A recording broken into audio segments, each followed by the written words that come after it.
Bon, pareil. On vous laisse le soin. C'est bon. On vous laisse le soin. Merci de vous présenter. Je m'appelle Gossar, tonton de Pape Matar Sarr, entraîneur également de football, encadreur également de Pape Matar Sarr. J'habite à Thiès, à Cité-Lamine Walidane. Porte-parole de la famille Sarr également. Effectivement, oui, je suis le porte-parole de la famille également. Voilà, coach, un accueil triomphal réservé à votre enfant. Au-delà de votre famille, les questions ont aujourd'hui répondu présent à cet accueil. Quel est votre sentiment à l'issue de cet accueil?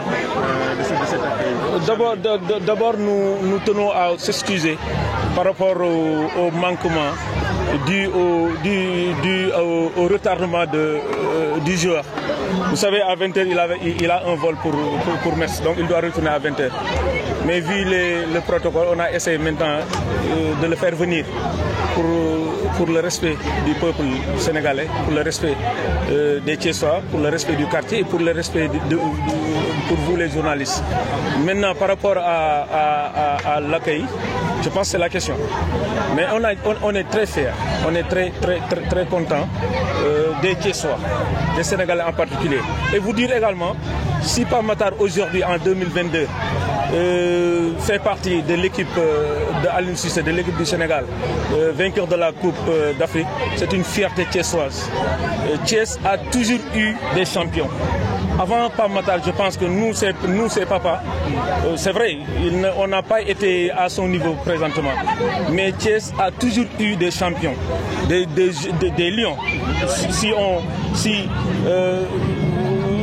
interroge l'histoire à travers Bouba Diakhao, en pensant par les Lamine Ndiaye, Yamagor, Albouri Lar, Cheikh Ibn Sarr, Ousmane Doy, Dame Doy, et tant d'autres joueurs qui sont là. Tout récemment, il y a Sidi Sarr. Ok, donc Pape Matar, c'est une fierté pour Thiès. Mais c'est une fierté surtout pour le Walidane. Parce que Walidane, vous savez tous que le Walidane, c'est un quartier de football. Le Walidane a toujours eu des champions.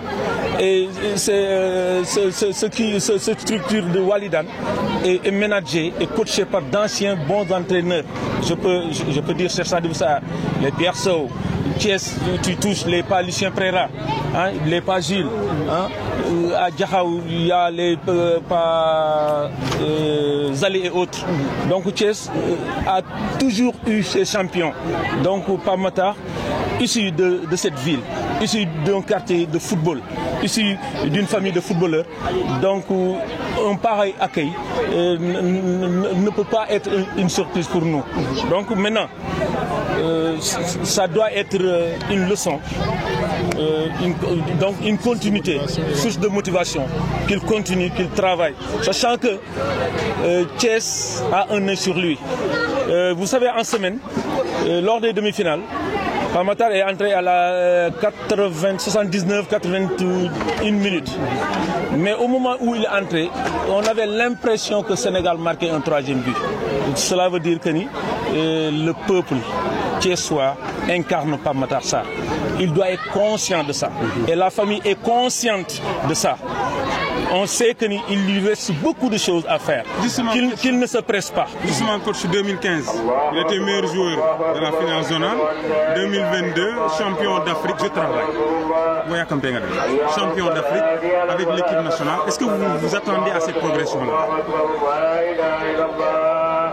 Voilà, c'était la prière, vous m'excusez un peu. Voilà. Maintenant, mais c'est les aléas du direct, comme on dit. On va continuer. Ok, après on va prier, Inch'Allah. C'est des sources de motivation. Tu as compris. Maintenant, la progression de Pape Matar Sarr, c'est une occasion, ça, présentement, de remercier les encadreurs. Moi, en général, dans une école, un élève peut avoir un grand prix mathématique, meilleur élève du Sénégal.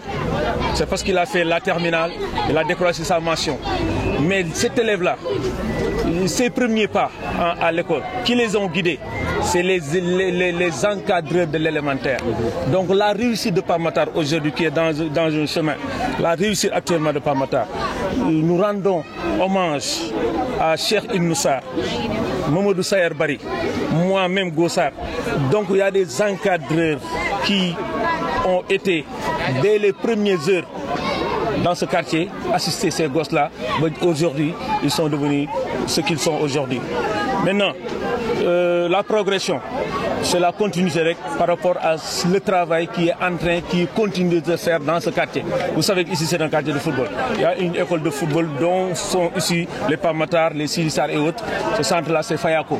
C'est nous-mêmes qui le gérons avec les hymnes, les Sayerbari. Donc le travail footballistique dans le quartier, c'est une continuité. Tu as compris? Maintenant, il y a un suivi également au niveau de Pamatar. Moi, mes audios sont là. Il y avait des moments où tout le peuple le réclamait. Voilà, il doit jouer, il doit jouer, il doit jouer. Pamatar n'a jamais réclamé sa participation au sein de l'équipe nationale. On est 17 millions d'habitants. Si il fait partie des 23, 28 nominés par Aliou Cissé, l'on mérite le. Donc il va l'accueillir avec philosophie, rester à la disposition de l'entraîneur du groupe Sénégal pour aujourd'hui la victoire, comme on l'a vu avant-hier, Moubokouti. Donc il reste concentré à la disposition de l'entraîneur. Il n'est pas pressé et sa famille ne le laisse pas. On est chaque fois sur lui par les messages, par les appels téléphoniques, par les audios. Donc on le laisse pas. C'est un gosse qui est presque au début de sa carrière professionnelle. Il est très jeune. Donc il doit continuer à travailler, rester très humble.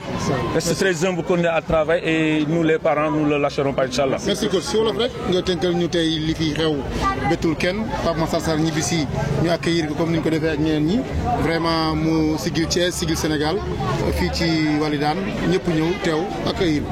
waaw defuma ko sax si tubaab nañu sant yàlla ñun ñëpp ba lii amee ba tey parce que Pape Matar tey kër baayam bi mu juddoo kër maamam bi tey suñ ko yeewoon tey ni ko tey Pape Matar dem na ba bokk si équipe nationale bu gagné Coupe d'Afrique dina kontaan waaye du ko bett parce que koñ bi moo demee noonu kër gi moo demee noonu yéen di leen sant di leen gërëm maire Rama Thiam moom nga wax sax maa ngi ñëw suma parce que Sidaat mooy papaay Pape Matar maire Ndeye Ndiaye moo ñu jur maak Sidaat ñu jur Pape Matar mais maam Rama Thiam mooy maamu Pape Matar Sarr à travers Adji Sarr te kooku mooy c'est l'autre famille Sarr maire boobu mooy maamu Pape Matar Sarr moom tey foofu mu tëdd su ñu ko yeewee ni ko tey kii Pape Matar bokk na ci dina kontaan merci grand baba.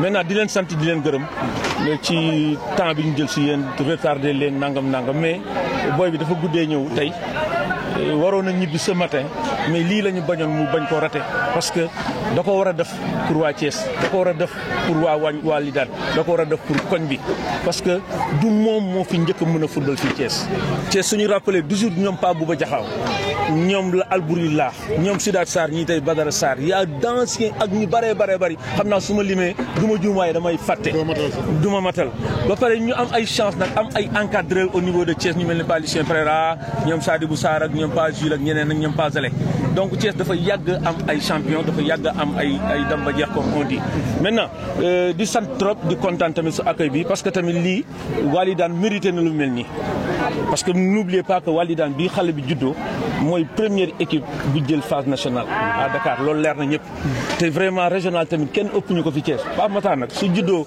ñu naan ko kuy sa papa mu ni Sidaat Go Sarr Badara Sarr Ibnu Gen Sarr kon football jomb ko waaye dafa koy jëlee ak beaucoup de xel mu dal ak yaru ak modestie xam ni ñun baayam ñoo ko dàqoon a football te fii mu nekk tey ak lii mu am tey ñun football bi mayuñu ko waaye tey su wàccee su Pape Matar kon yàlla dafa fay rek yàlla dafa dimbali jaam te dimbali nañu parce que jàng sax bu bari amul su saareen gi à travers génération ñoom Pape Matar Sarr mag ñi nag jàng nañ mais xale yi ku jóg football kon tey au retour tey suñu amee tey au retour tey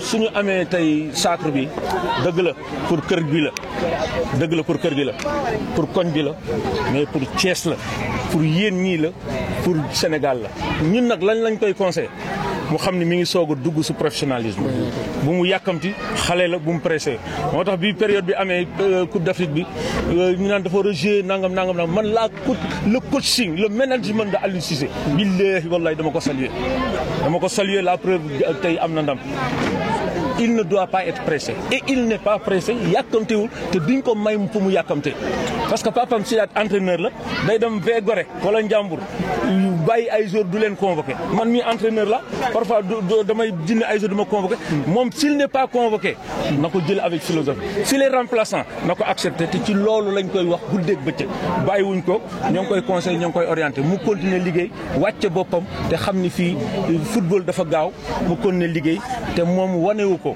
su fekkee ni de ba tey jii ma lay wax ni ba muy ñibbi ne met incha allah il n'a pas changé te du changé tant qu'on est là du fi changé on va le coacher on va le gérer incha allah yàlla nag moo yore ëllëgu nit ñi ñoo ngi koy ñaan lii mu am tey mu jik ko jik Sénégal wërsëg bi tamit dama koy wax publiquement wërsëg bi ku ci war a gis sa bopp di nga si gis sa bopp parce que il n'était pas nekk ni moom su jógee rek dina am 50 millions yi am démb football la loolu duñ ko wax si micro sax mais pour vous dire pour rassurer tout le monde que ni c'est pas koñ bi ñoo ko bokk Thiès a ko bokk ku sa wërsëg nekk di nga ko si jël incha allah. merci.